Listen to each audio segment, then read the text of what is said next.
Hello बच्चों, कैसे हैं? आज आप लोगों के लिए सेट थ्योरी का दूसरा सेशन स्टार्ट करने वाले हैं।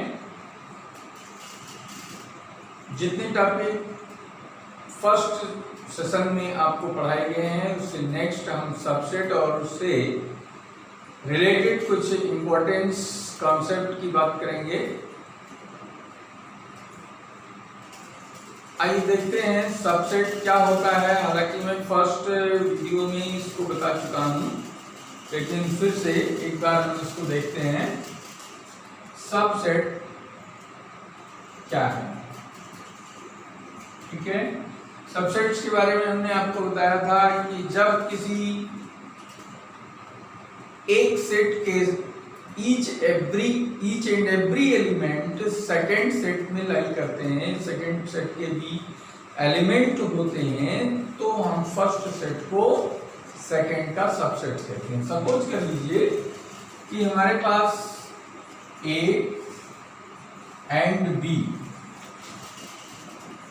आर टू सेट्स, दो सेट हैं और each element, if each element of set A is also an element of B, then A is called subset of B. A के एवरी एलिमेंट बी के भी एलिमेंट हैं, तो हम कहते हैं ए बी का सबसेट है। और इसको डिनोट कैसे करते हैं? It is denoted by A subset B. ये साइन सबसेट का लगाते हैं। ठीक है, ए सबसेट ऑफ बी, इसको क्या पढ़ते हैं? ए इज सबसेट ऑफ बी, ये इसको रीड करते हैं। ठीक है, और इसमें जो बड़ा सेट है बी क्या है?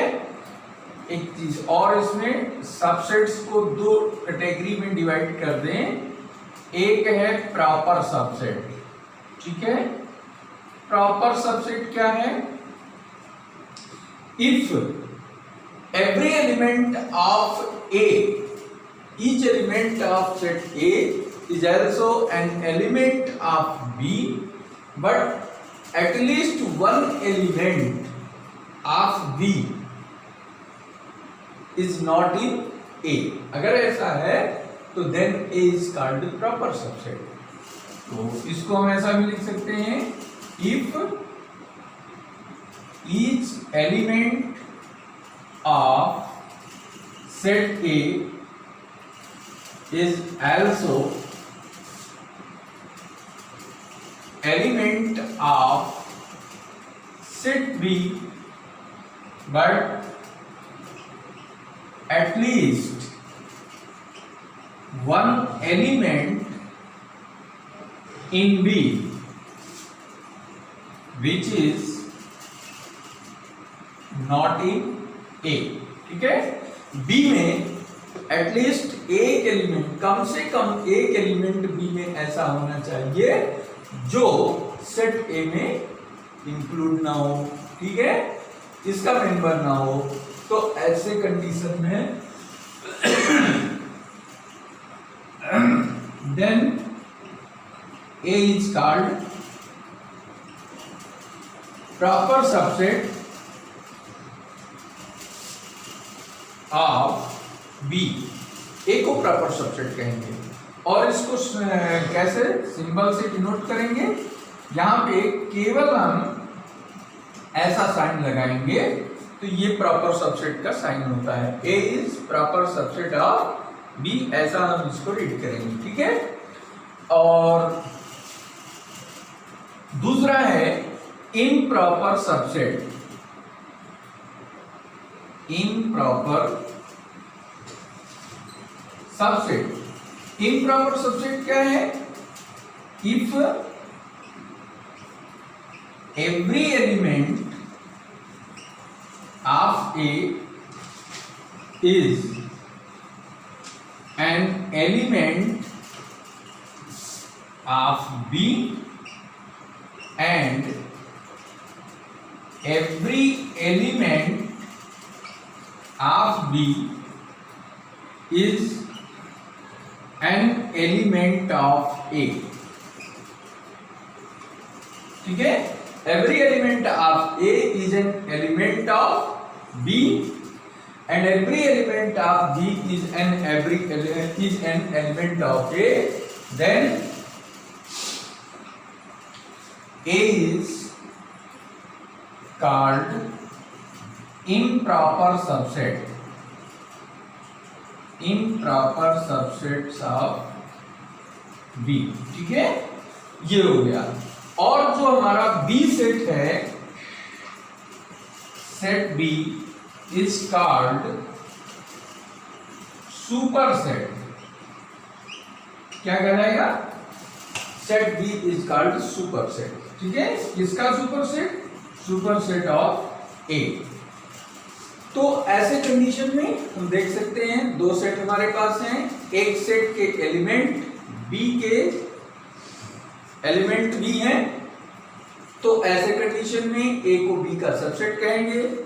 ए में जितने एलिमेंट हैं वो सारे बी में हैं, लेकिन बी में कम से कम एक एलिमेंट ऐसा है जो ए में नहीं है, तो ऐसे सेट को हम प्रॉपर सबसेट कहेंगे। ठीक है, उचित उपसमुच्चय कहेंगे।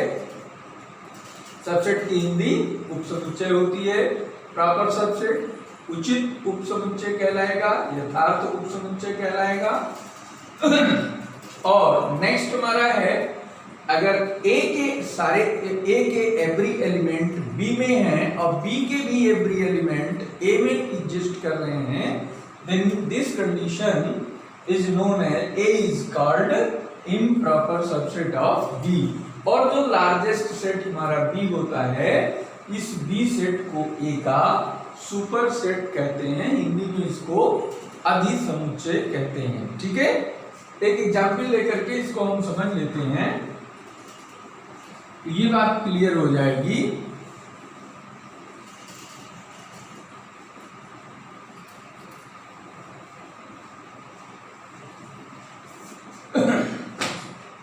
देखिए हमारे पास ए एक सेट है और इसमें है 1 2 3 और बी अदर सेट है जिसमें हमारे पास है 1 2 3 4 ये एलिमेंट्स हैं।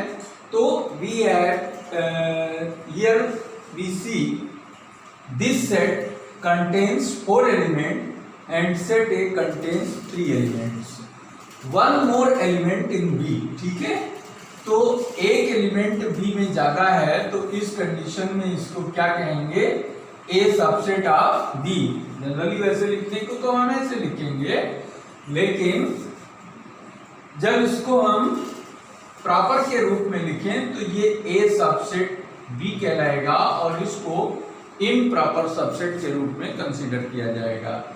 और अगर यहाँ पे हम ऐसा भी लिख देते हैं कि A इज इक्वल टू 1 2 3 4 है और ये B है, तो इन दोनों के केस की अगर हम बात करें तो A is subset of B, ये इम्प्रॉपर सबसेट कहलाएगा। तो इम्प्रॉपर सबसेट के रूप में हम इसको लिख सकते हैं और प्रॉपर सबसेट के रूप में इसको हम ऐसा लिख सकते हैं जब यहाँ पे एटलीस्ट 1 एलिमेंट कम होना चाहिए। ठीक है, इसमें ज्यादा है, इसमें 4 ऐसा एलिमेंट है जो ए में नहीं है।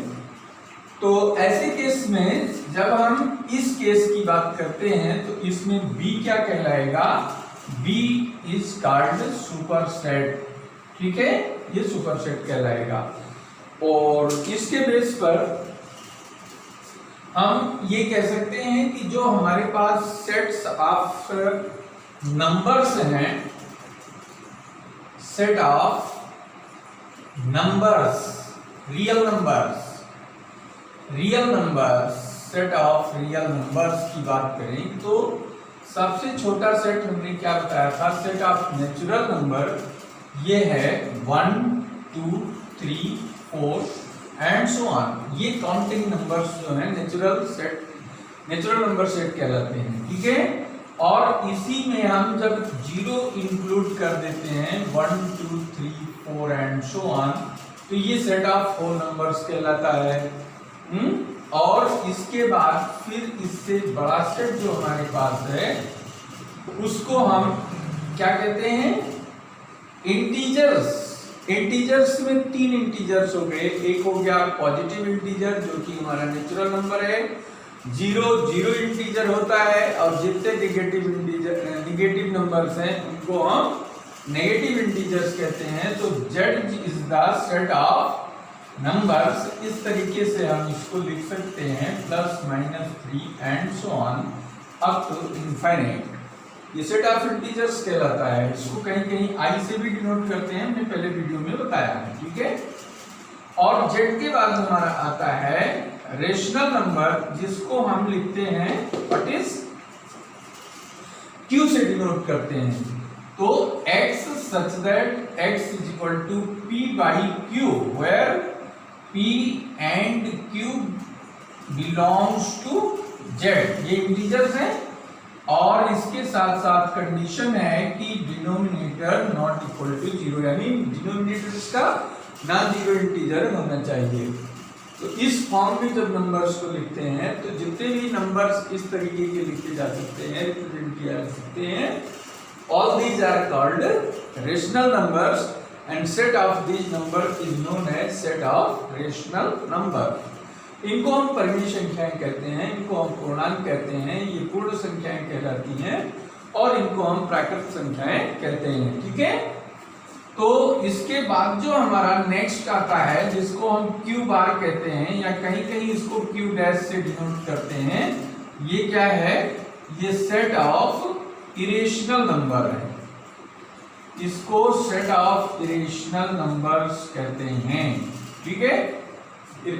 इरेशनल नंबर्स क्या होते हैं? Irrational numbers are those numbers which can not represent in the form of p by q, जो रेशनल के फॉर्म में नहीं होते हैं। Generally you can say that the numbers which are not rational they are irrational. तो irrational numbers में हमारे पास जो है कौन कौन सी संख्याएं, जैसे √2 आ गया, √3, √5 आ गया, √7 आ गया, रूट आपका 8 हो गया, √10 हो गया, ये सारे नंबर, पाई हो गया, ई हो गया, इस तरीके के बहुत सारे नंबर्स होते हैं। इनफाइनाइट सेट होता है ये। तो यहाँ सब में आप देखिए डैश डैश लगा दिया गया है, सब में डैश डैश लगा दिया गया है। There is no ending of elements यहाँ कहीं शो नहीं कर रहा है, इसलिए जितने भी आप देख रहे हैं ये सारे के सारे क्या हैं, इनफाइनाइट सेट कहलाते हैं। क्योंकि फाइनाइट हमने क्या बताया था, जिसमें काउंटिंग की जा सकती है एलिमेंट्स की, उनको हम फाइनाइट सेट कहते हैं, ठीक है। तो ये हो गया नंबर्स का। अब इसमें ये जितने भी नंबर्स हैं उनको, अब इनको और इनको दोनों को मिला दिया जाए तो इसको हम कहते हैं set of real numbers. Set of real माने वास्तविक, रियल नंबर्स का सेट जो है वो कहलाएगा, आप जितने नंबर्स यहाँ पे पढ़ चुके हो, n है, z है, w है, q है, q0 है, ये सारे नंबर्स इसके अंदर आ जाते हैं। तो जब सारे नंबर्स आ जाते हैं तो इसको सेट ऑफ रियल नंबर्स आप से डिनोट करते हैं। और इसमें सबसे छोटा सेट कौन सा है, n, और n से एक एलिमेंट w में ज्यादा है तो हम इसको लिख सकते हैं n is subset of w। Again w से ज्यादा एलिमेंट हमको z में मिल रहे हैं तो w सबसेट हो गया किसका, z का सबसेट हो गया, इसके बाद q तो सबसे बड़ा सेट हो गया कि z से भी ज्यादा एलिमेंट इसमें है, तो इसको लिखेंगे this is subset of q, rational number. और जो रेशनल नंबर्स हैं इनसे भी बड़ा सेट हमारा क्या है, रियल नंबर सेट है, तो इसको हम क्या कहेंगे, सेट ऑफ रियल नंबर्स के सबसेट हैं q। और इसी तरीके से हम यहाँ पर ये भी लिख सकते हैं कि जो Q0 है हमारे पास, ये भी रियल नंबर होता है, इसलिए इसको भी सबसेट ऑफ रियल नंबर्स कह सकते हैं। तो ये सबसेट के फॉर्म में इन नंबर्स को हम लिख सकते हैं।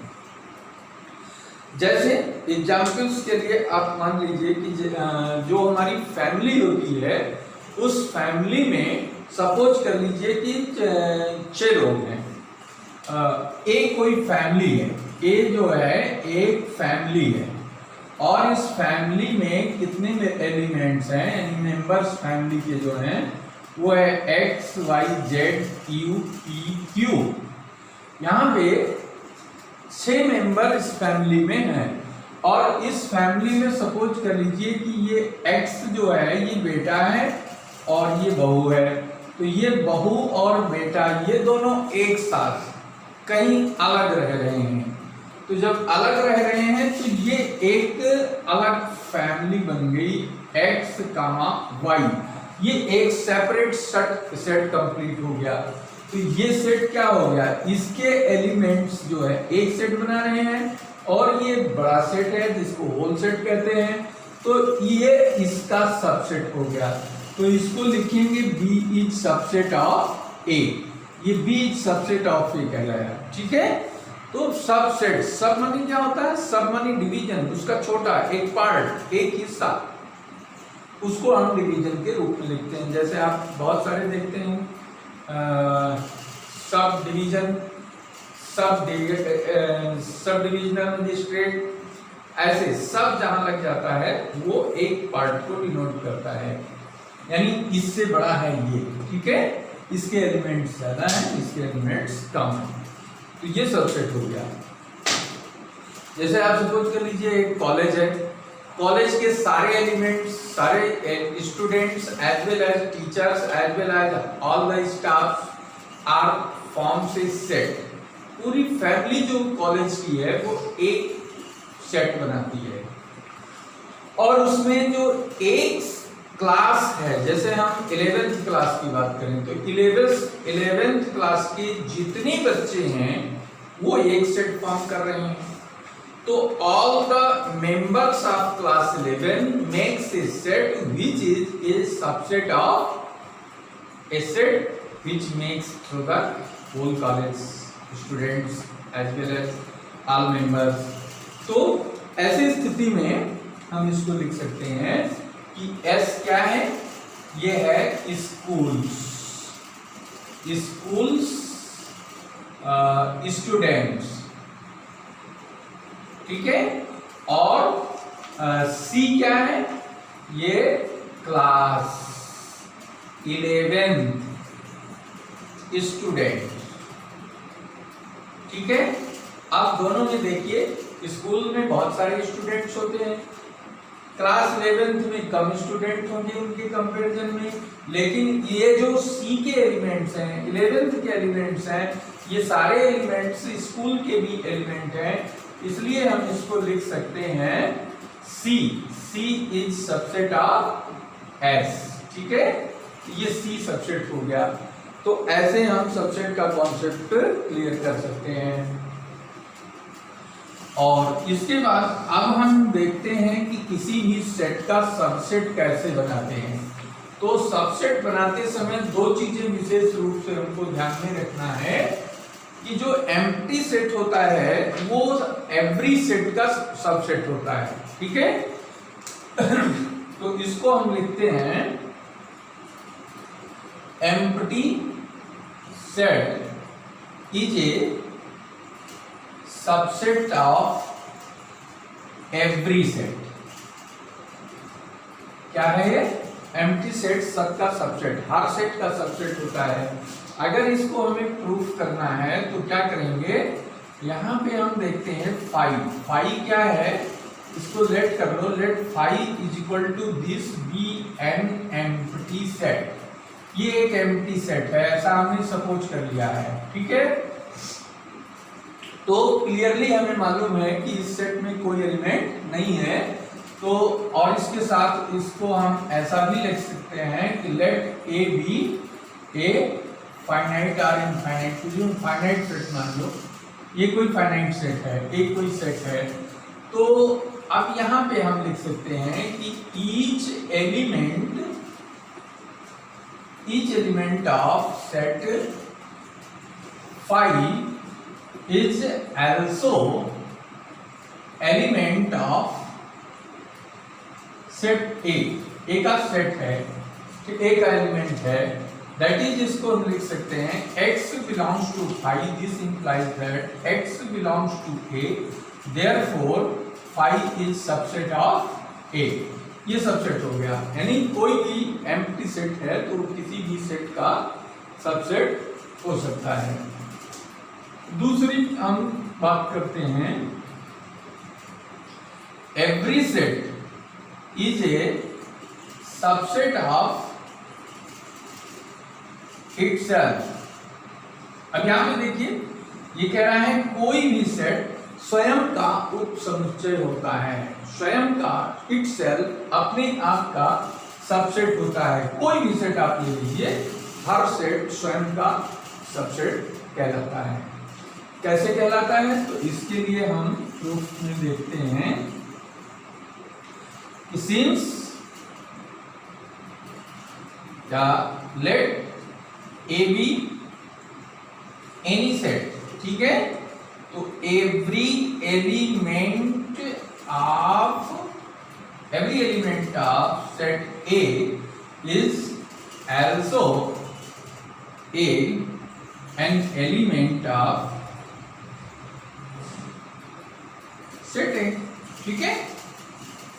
ए का हर एक एलिमेंट ए का एलिमेंट है, यानी every element of set A in A होगा, also in A, that is, इसको लिख सकते हैं x belongs to a, this implies that x belongs to a, therefore a is subset of a, every set is its subset of itself, यानी दो set तो निश्चित रूप से किसी सेट के सबसेट बन गए।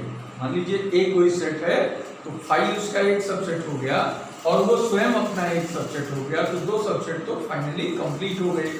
और भी जो नेक्स्ट बनने वाले सबसेट हैं वो हम अभी बताएंगे कैसे बनाते हैं, ठीक है। और नेक्स्ट इसके बाद हम बात करते हैं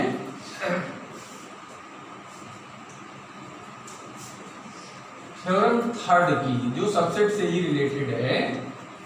इसमें है if A is subset of B and B is subset of A, then ऐसी कंडीशन में हम प्रूव कर सकते हैं कि ए और बी दोनों इक्वल सेट हैं। तो इसको हम प्रूफ करते हैं कुछ इस तरीके से। सपोज कर लीजिए let A is equal to B, ठीक है, ऐसा हमने मान लिया कि ए और बी दोनों बराबर हैं। तो ऐसी स्थिति में हम लिख सकते हैं कि then x belongs to a, this implies that x belongs to b, hence इसको क्या लिख सकते हैं, इसको लिख सकते हैं a is subset of b। Again if x belongs to b, this implies that x belongs to a, then इसको हम लिख सकते हैं then b is subset of a, ये हो गया। तो इसलिए ये लिखा गया कि a is equal to b implies करता है a is subset of b and b is subset of a। एक कंडीशन तो ये हो गई। इसी चीज का रिवर्स भी हम प्रूव कर सकते हैं कि late a is subset of b and b is subset of a, this implies that x belongs to a, this implies that, ये इसको ऐसा करो, if x belongs to a, this implies that x belongs to b and x belongs to b, this implies that x belongs to a, ठीक है। अगर x a में है तो वो b में भी होगा, ठीक है। और इसके अकॉर्डिंग अगर देखें तो x अगर b का एलिमेंट है और ये ए का सबसेट है तो यक्स ए का भी एलिमेंट होगा। यहां भी वही चीज है, क्योंकि ए सबसेट है बी का, ठीक है, और सबसेट का ए सबसेट बी का होता है जब ए के एवरी एलिमेंट बी में लाई करते हैं। तो एक्स बिलोंग करेगा ए को तो यक्स बी का भी एलिमेंट होगा। तो ऐसे कंडीशन में हम लिख सकते हैं this implies that x belongs to A. This implies that x belongs to B. ठीक है, और ये हो गया हमारा R. x belongs to A और x belongs to A. This implies that x belongs to B and this two way implication ये बता रहा है कि ये जो है x यहां पे लिख सकते हैं a is equal to b। क्यों?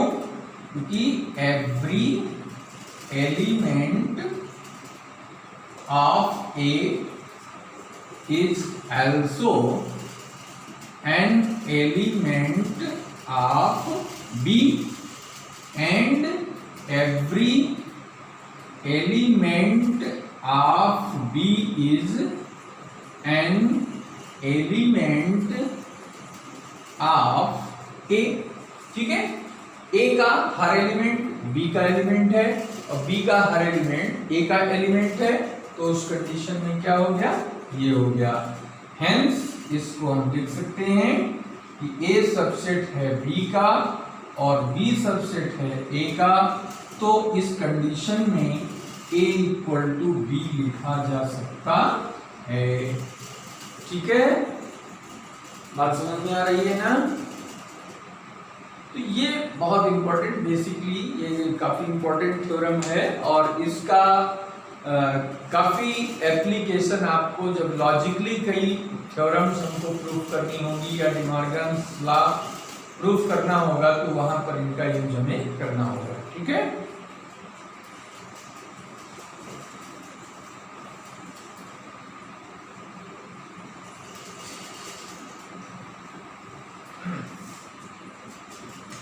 आइए नेक्स्ट हम बात करते हैं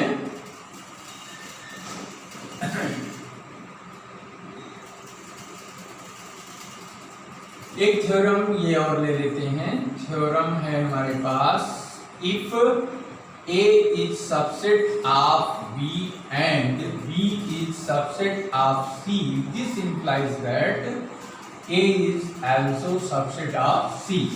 तो इसको भी हम कुछ इस तरीके से ही प्रूव करेंगे कि गिवन है हमारे पास, दिया है A subset of B and B subset of C, ये हमारे पास गिवन है और ये हमको रिजल्ट लाना है।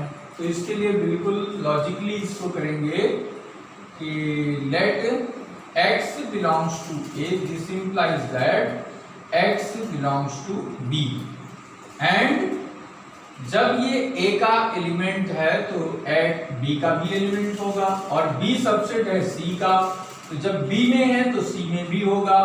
तो ये लिखेंगे if x belongs to B, this implies that x also belongs to C, C को भी belong करेगा and then it implies that x belongs to A implies that x belongs to what is C and hence इसको लिखा जा सकता है A subset of C। ठीक है, A सबसेट ऑफ C। तो ये हमारा प्रूफ हो गया, यही हमको प्रूफ करना था। ठीक है, और बाकी कुछ बेसिक सिंबल्स जो हम यहाँ पे प्रयोग करते हैं सेट थ्योरी में, हम उनको बता देते हैं कि ये जो हमारा कर्ली ब्रैकेट होता है ये क्या डिनोट करता है, ये सेट को डिनोट करता है। कर्ली ब्रैकेट के अंदर हम जो एलिमेंट लिखते हैं वो सब मिल करके ये सेट फॉर्म करते हैं। और एक साइन हमने आपको बताया था, ये इसको क्या कहते हैं, ये कहलाता है हमारा बिलोंग्स टू, यानी का संबंध है, से संबंध है। और इसी चीज को अगर हम ऐसा डिनोट कर देते हैं तो ये कहलाता है हमारा does not belongs to. Does not belongs to हो गया। ये जो sign does not belongs to का मतलब का अवयव नहीं है, यानी अगर हमने ये लिख दिया है कि A does not belongs to A, यानी A सेट A का एलिमेंट नहीं है, ठीक है, ये नहीं है, डज नॉट। और ये साइन जो हम यूज करते हैं इसको कहते हैं इम्प्लाइज। इम्प्लाइज का मतलब क्या है? ये कहता है संकेत करता है, इंगित करता है, ऐसा इसका मतलब है, ठीक है, इंगित करता है। इन सिंबल्स को जानना बहुत जरूरी है, इनको समझना बहुत जरूरी है। और कदाचित अगर हमें ऐसा सिंबल दिखाई देने मिलता है तो इसको टू वे इम्प्लीकेशन कहते हैं, टू वे इम्प्लीकेशन कहते हैं, ठीक है। यानी जो चीज इधर से अगर हम कह रहे हैं, जैसे यहां पे हमने कहा कि x belongs to A implies that x belongs to B, इसका मतलब x A का एलिमेंट है तो x B का भी एलिमेंट होगा। लेकिन उल्टा हम नहीं कह सकते, अगर x B का एलिमेंट है तो वो A का भी एलिमेंट होगा, ऐसा हम श्योरली नहीं कह सकते हैं। This is not conversely true, ठीक है। लेकिन जब ये चीज हमारे पास लग जाती है तो जो स्टेटमेंट इधर रिप्रेजेंट कर रहा है वही इधर भी रिप्रेजेंट करेगा, और जो इधर रिप्रेजेंट कर रहा है वही इधर रिप्रेजेंट करेगा, इसलिए इसको टू वे इम्प्लीकेशंस कहते हैं। बाकी और इसमें जब हम सेट बिल्डर फॉर्म बनाते हैं तो सेट बिल्डर फॉर्म में जैसे हम लिखते हैं यहाँ x के बाद ये दो पॉइंट लगा देते हैं, तो इसको क्या कह देते हैं? इसको हम सच दैट कहते हैं। ये साइन क्या है? Such that. सच दैट का मतलब है जो कि, या जिसमें, ऐसा हम इसको मानते हैं, ठीक है। तो इन साइंस को, सिंबल्स को आपको ध्यान रखना बहुत जरूरी है। और ये जो साइन अभी हमने बताया ये क्या है? सबसेट का साइन है, और इसी को अगर क्रॉस कर दिया गया तो ये नॉट सबसेट कहलाएगा, ये नॉट सबसेट कहलाएगा, ठीक है। सपोज कर लीजिए कि ए हमने एक एलिमेंट, एक सेट लिया 1 2 3, तो इसके सबसेट्स अगर बनाएं तो सबसेट्स क्या होंगे? इसके सबसेट्स आर। तो हमने कहा था कि फाइव हर एक का सबसेट होता है, इसलिए हमने फाइव का एक सबसेट बना, फाइव एक सबसेट बना दिया हमने, ठीक है। और इसके बाद एक एक एलिमेंट का एक सेट बनेगा, ठीक है। ये एक एक एलिमेंट का सेट बन गया। नेक्स्ट हो गया 1 2 का, फिर 2 3 का, एंड 1 3 का, और लास्टली ये जो है लार्ज सबसेट होगा इसका, जो कि 1 2 3 इटसेल्फ। यहाँ पे स्मॉलेस्ट सबसेट 5 है जिसमें कोई एलिमेंट नहीं है। 1 2 3 लार्जेस्ट सबसेट है जिसमें सारे एलिमेंट आ गए, और इस तीनों में एक एक एलिमेंट है, रिमेनिंग में दो दो एलिमेंट्स हैं, ठीक है। तो ये सारे के सारे एलिमेंट्स क्या बना रहे हैं? ये सबसेट्स हैं, किसके? सेट ए के, सेट ए के सबसेट हो गए। तो ये है।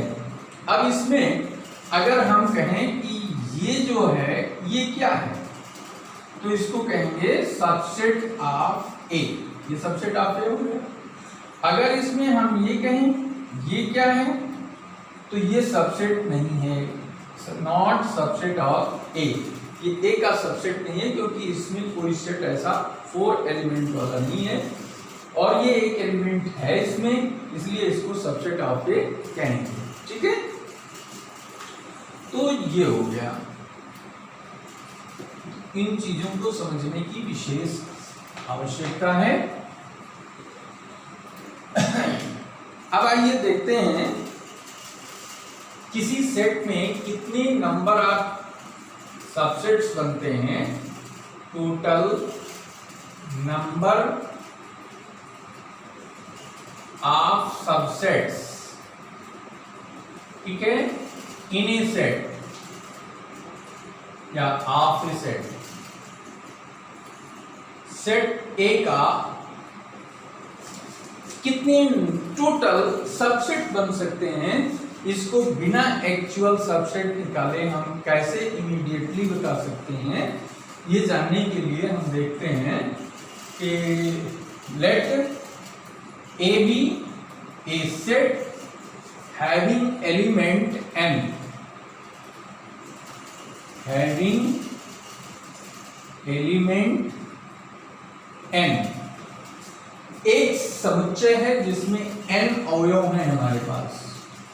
तो इसमें एक फार्मूला ये देख लीजिए, अभी जब आप आगे बाइनोमियल का चैप्टर पढ़ेंगे तो उसमें आपको बताया जाएगा NCR, जो कि संचय का सूत्र होता है कॉम्बिनेशन का, और ये फार्मूला होता है n factorial upon r factorial n minus r factorial, ये फार्मूला है NCR का। ये कॉम्बिनेशन, कॉम्बिनेशन इसका मतलब क्या है, ये है number of ways of selection of R articles out of n article हमारे पास हैं। n आर्टिकल में r आर्टिकल को एक साथ लेकर के कितने ग्रुप बना सकते हैं, कितने कॉम्बिनेशन कर सकते हैं, कितने डिवीजन कर सकते हैं, तो इसके लिए ये फॉर्मूले का यूज हम करते हैं। तो जैसे हमारे पास n एलिमेंट हैं तो इसके जो सबसेट्स बनेंगे कुछ ऐसे होंगे जिसमें 0 एलिमेंट होंगे, कुछ ऐसे एलिमेंट होंगे जिसमें एक एलिमेंट सबसेट होंगे जिसमें एक एलिमेंट होंगे, कुछ ऐसे सबसेट होंगे जिसमें 2 एलिमेंट होंगे, कुछ ऐसे होंगे जिसमें 3 होंगे। तो ऐसे के लिए हम यहाँ पर इसी फार्मूले के अकॉर्डिंग हम लिखते हैं number of subsets having no element, एक ऐसा सबसेट बताइए जिसमें कोई एलिमेंट ना हो, तो उसकी सेलेक्ट करने का तरीका NC0 है, जिसकी वैल्यू 1 होती है। दूसरा NB number of subsets having exactly 1 element, एक ही एलिमेंट अगर है उसमें तो ऐसे कितने सबसेट बन सकते हैं एग्जैक्ट 1 एलिमेंट, तो ये आएगा NC1।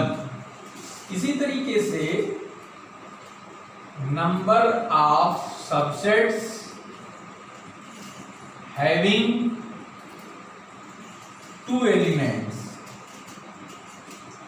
ये आएगा NC2।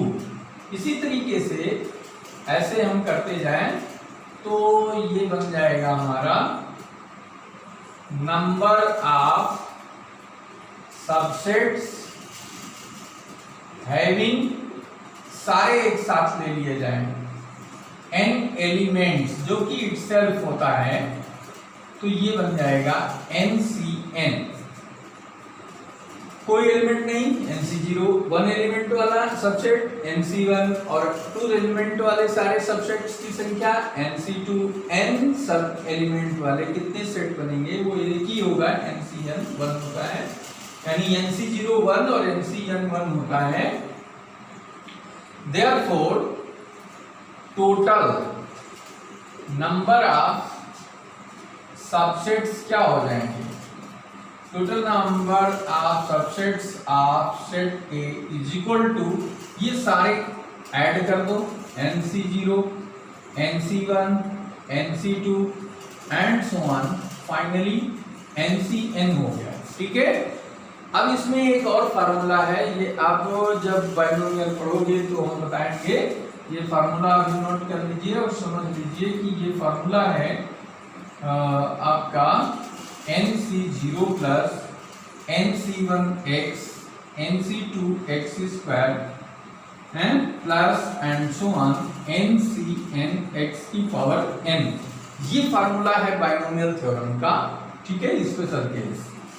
अब इसमें अगर हम x के जगह पे 1 रख दें, putting x equal to 1 both sides, तो क्या बन जाएगा 1 प्लस 1 की पावर n बन जाएगा, और ये हो जाएगा nc0 plus nc1 plus nc2 plus and so on. क्या बन गया ncn बन गया ना, ठीक है, बिल्कुल साफ क्लियर है। x की वैल्यू 1 यहाँ पे रखते जाएंगे तो वो सब इसी फॉर्म में आ जाएंगे।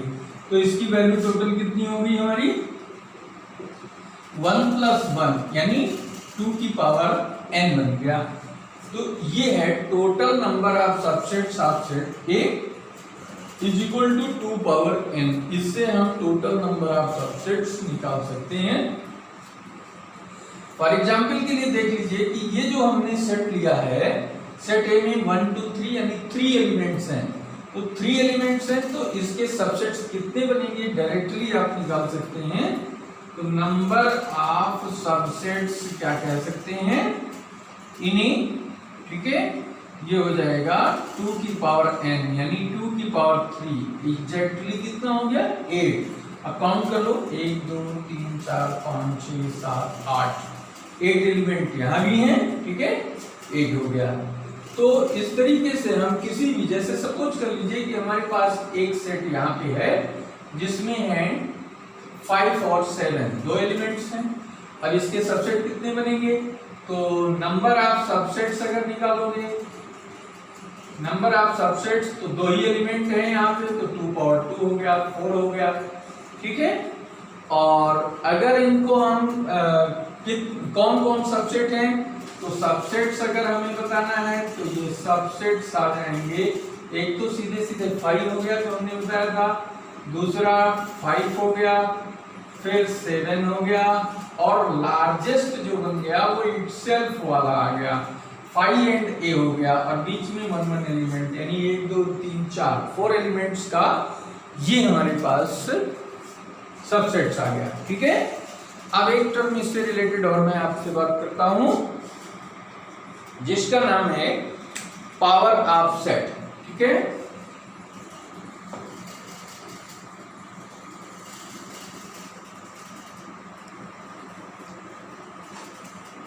पावर ऑफ सेट क्या होता है, इसमें पावर ऑफ सेट जो है, पावर ऑफ सेट ये ऐसा सेट, एक ऐसा सेट जिसमें ऑल पॉसिबल सबसेट्स को इंक्लूड कर दिया जाता है, ठीक है। A set having all possible subsets of any set is called power of set कहलाता है, ठीक है। और इसको PA से डिनोट करते हैं। PA means power of set, तो इसको कह सकते हो सेट, या फिर कह सकते हो the collection of all possible subsets of a given set A, ठीक है। एक कोई सेट है तो उसके ऑल पॉसिबल सबसेट्स के कलेक्शन को set is called power of set and is denoted by what is PA। ये PA हो गया, ठीक है। और इसको सपोज कर लीजिए कि A हमारे पास है x, y, तो सबसेट्स क्या होंगे इनके, सबसेट्स आर ये हो जाएंगे 5 x y x, y, ठीक है। और पावर ऑफ सेट अगर हम बात करें तो पावर ऑफ सेट क्या कहलाएगा, तो पावर ऑफ सेट कहलाएगा यहाँ ये हो जाएगा S subset such that S is subset of A, ठीक है। ये डेफिनेशन है इसकी। लॉजिकल अगर डेफिनेशन हमको लिखनी है पावर ऑफ सेट की तो P A is equal to this S such that S is subset of ए।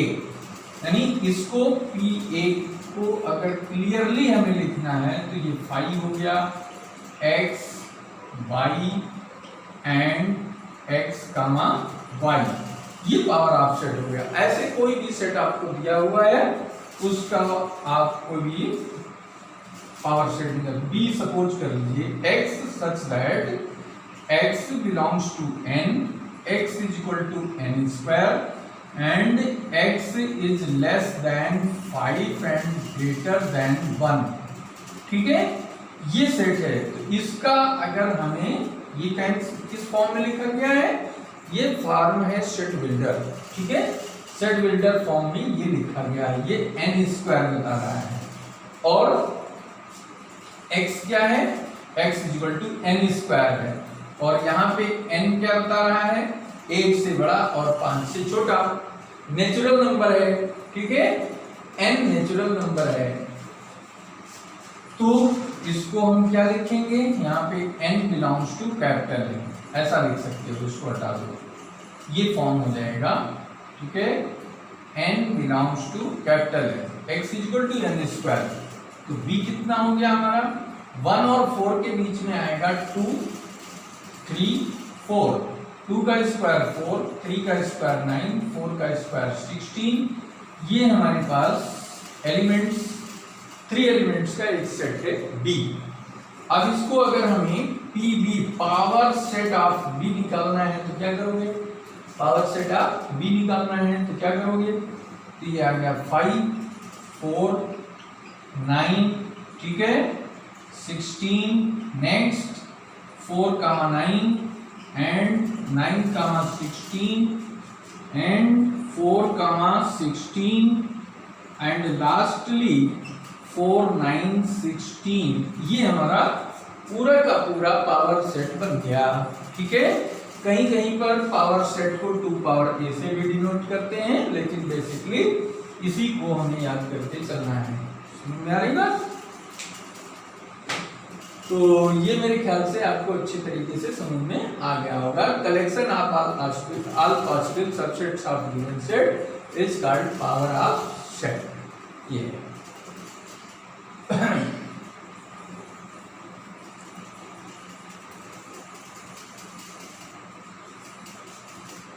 अब सपोज कर लीजिए कि कोई सेट आपके पास है 5। अब इसको आप पीए निकालना है तो क्या करोगे, ये हो गया हमारा। ठीक है, अब इसको भी पी ए निकालना है तब क्या करोगे, P A power of A, तो ये हो जाएगा। एक तो सेट ये आएगा ही, ठीक है, ये सिंगलटन सेट है और इसका एक और सबसेट बनेगा, वो क्या होगा 5। तो ये है एम्प्टी सेट, एक सबसेट इसका और एक इटसेल्फ है। अब अगर इसमें हम फिर से ये निकालते हैं पावर ऑफ ए, ठीक है, तो अब इसमें 2 एलिमेंट हैं।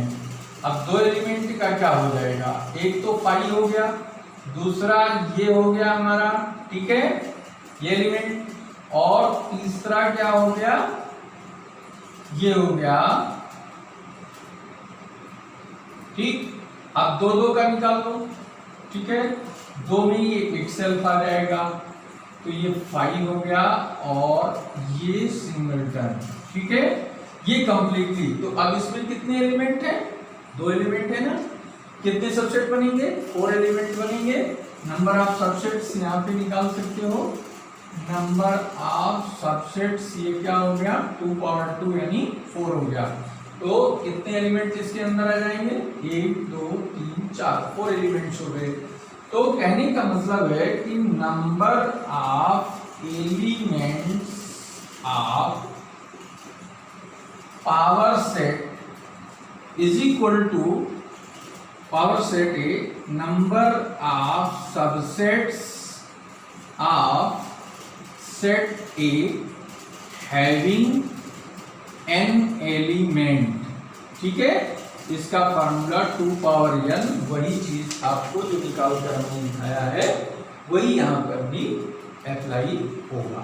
ठीक है, एक और थोड़ा सा एक और टॉपिक इसके साथ हम कंटेन कर दें। कंपैरेबल सेट क्या होता है, कंपैरेटिबिलिटी।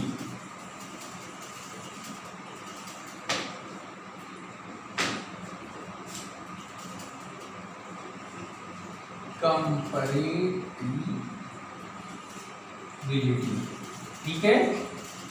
Late A and B are two sets such that, दो सेट इस प्रकार से हैं कि या तो A B का सबसेट है और या फिर B A का सबसेट है, then set A and B are called comparable set. ठीक है, क्या कहलाएंगे, कंपैरेबल सेट्स कहलाएंगे। सपोज कर लीजिए ए हमारे पास कोई सेट दिया हुआ है, कोई सेट ए दिया हुआ है, इसमें है P Q R, और B कोई सेट दिया हुआ है, इसमें है Q और R। तो अब आप देखिए ये क्या बन गया, A में एक एलिमेंट ऐसा है जो B में नहीं है, वो है P। तो क्या हो गया, ये B सबसेट ऑफ A कहलाया। ठीक है, B सबसेट ऑफ A कहलाया, सबसेट का साइन ये हो गया B सबसेट A। अगर इसको ऐसा भी लिख सकते हैं हम इम्प्रॉपर के फॉर्म में। ठीक है, तो A सबसेट ऑफ B या B सबसेट ऑफ A, दोनों में से कोई एक होल्ड कर रहा है, तो हम कहते हैं A and B are comparable sets. ये कंपैरेबिलिटी हो गई यहाँ पे चेक। ऐसा कोई भी एग्जाम्पल ले सकते हो। सपोज कर लीजिए कि A आपके पास है x such that x belongs to n, x less than 7 and greater than 2। तो इसको रोस्टर फॉर्म में क्या लिखोगे, ये सेट बिल्डर फॉर्म में दिया है और रोस्टर फॉर्म में लिख लो। तो 2 से ग्रेटर नंबर 3, 4, 5 और 7 से छोटा 6 हो गया। और B हमारे पास है 4, 5, 6 है। ठीक है, या फिर इन कह लो 3, 4, 5 है, 6 नहीं है। तो ऐसे केस में A सबसेट ऑफ B हो गया, इसलिए A एंड B क्या कहलाएंगे, कंपैरेबल सेट कहलाएंगे। ठीक है, ये हो गया। ऐसी कंडीशन में हम चाहे B सबसेट A लगा दें, चाहे A सबसेट B लगा दें, दोनों में जो भी हमको मिल रहा है क्लियर रूप से, उसको देखते हुए हम इसकी कंपैरेबिलिटी चेक कर सकते हैं। तो ये हो गया।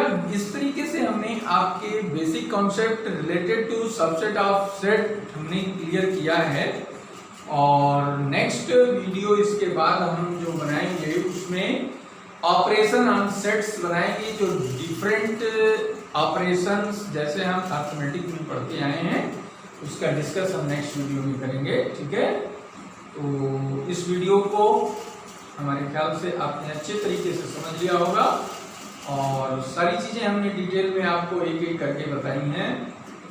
तो इसमें कोई भी चीज़ अगर आपको इनकन्वीनियंट लगती है या आपको अच्छी नहीं लगती है तो आप कमेंट बॉक्स में आप अपनी राय दे सकते हैं। ठीक है, तो इसके बाद जल्दी ही आपको दूसरा वीडियो लेकर के आपके पास आते हैं। और ठीक है, तब तक के लिए व्यस्त रहिए, मस्त रहिए, अच्छे से अपनी पढ़ाई करते रहिए। यही आपकी सबकी शुभकामनाएं मेरी ओर से हैं। ठीक है।